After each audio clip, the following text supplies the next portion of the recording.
Iran's leaders. Iranian-backed Iraqi militia based in eastern Syria. An Iranian-backed militia. Iran's uranium enrichment program. The terrorist activities on the part of Iran. An Iran-backed militia.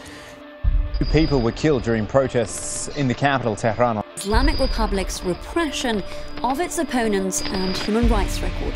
There is growing outrage in Iran. The Iranian government responded with a 5-day internet shutdown.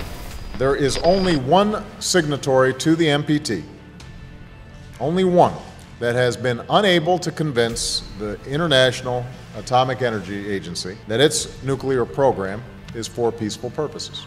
One nation, and that nation is Iran. Iran has been the leading sponsor of terrorism, and their pursuit of nuclear weapons threatens the civilized world.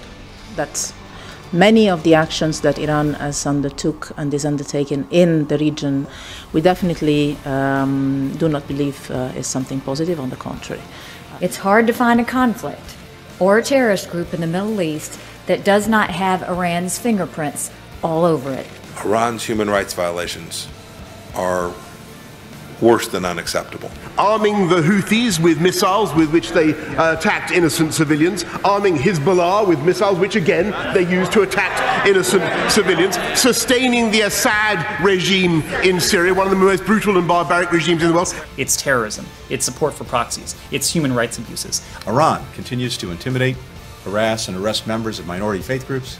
We know the regime is corrupt. We know the regime is dangerous. Nuclear programs that present serious threats to American security and the security of the world.